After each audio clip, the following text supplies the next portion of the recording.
When I originally conceived the idea of the Lodge of St. Reborlaro, it was to make a space that would be like stimulating, exciting, but to a variety of people and for a variety of purposes. I was asked to do a reading that's part of a reading series called 7 Minutes in Heaven, where the wonderful Liz Blood organizes writers of different interests and backgrounds to each read a piece that's self-contained in 7 minutes or less. It was like, I can't remember, fruit something party, where it was like a dance party of like queers, you know, like indigenous, like 90s, trans, industrial, punk, whatever.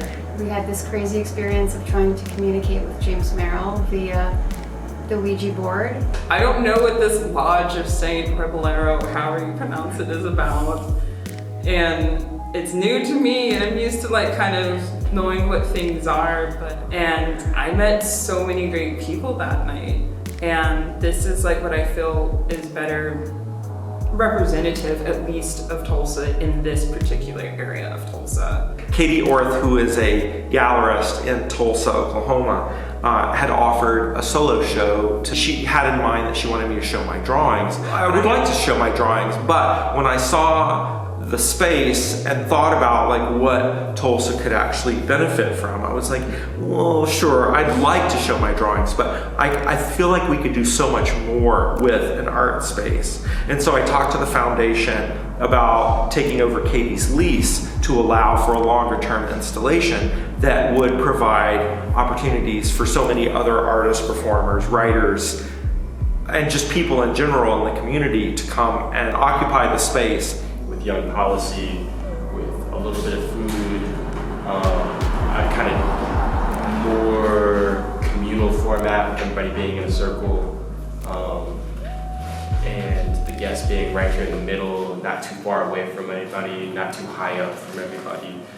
It just kind of gave everybody a level playing field to be like, yeah, you know, we live in Tulsa, we've got some problems, and we really would like to figure out how to work them out. I feel like I have kind of a unique perspective in that I grew up in downtown Tulsa, was born in the 80s, and so I've seen it change drastically, especially within the past 10, 12 years.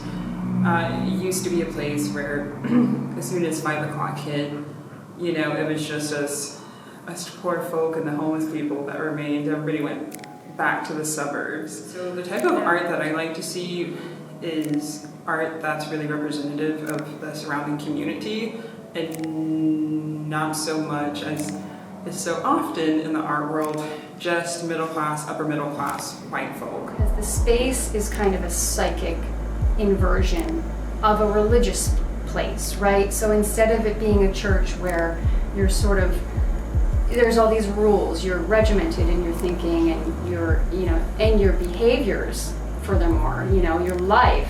You can do this, you can't do this, you know, you can't use birth control, you can't have an abortion, you can't have sex with a man, you can't marry a genderqueer person, you can't marry, you know, a black person if you're white not too long ago, according to the church. All these rules that are imposed on your life under the umbrella of, we have the one definite story and we're telling you what it is.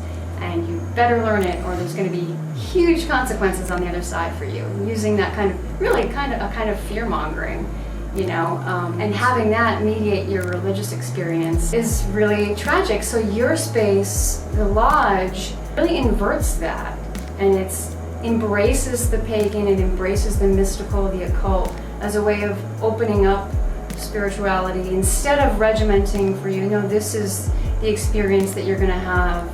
You know, you're going to eat this wafer, you're going to drink the blood of Christ, this is how it goes. It's like, no, maybe you can have a spiritual experience that's self-taught, that's self-originated, that's kind of, that is art-driven and community-driven, and that is idiosyncratic and doesn't sort of play by those ancient, antiquated rules. And as someone who struggled with chronic depression all of my life, and I've spent the last between 20 and 30 years engaged in mindfulness practices and various Buddhist and Hindu practices, I thought this was incredible.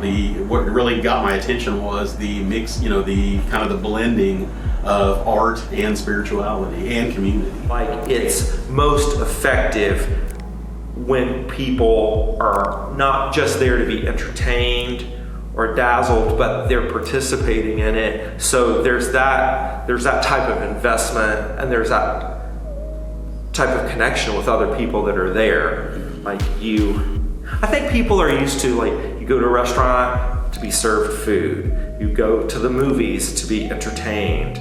Like, you're not often asked to go to like something like a barn racing where like it is dependent on your participation for the thing to happen. Yeah, there's something to creating an art space where you walk in and I did feel your vision in just like the physical surroundings. You walk in and you're like, only Hyde could have made this space. And yet simultaneously you feel like a freedom and a like invitation to collaborate and to create within that space. And that's a hard balance to hit, but I think that like that is the marker of a really successful art space. If you have space and someone's providing it without barriers, then all those pieces can come together and everybody can really have an appreciation for each other, or they can say that's not my thing, but I can still hang out with people that aren't into the things that are their thing and not mine, So, and I think that's super powerful in a totally divided, polarized country, and even our city that's divided and segregated. It's space without barriers, and it's accessible. And it can provide the conversations that create more accessible, entertaining, and edifying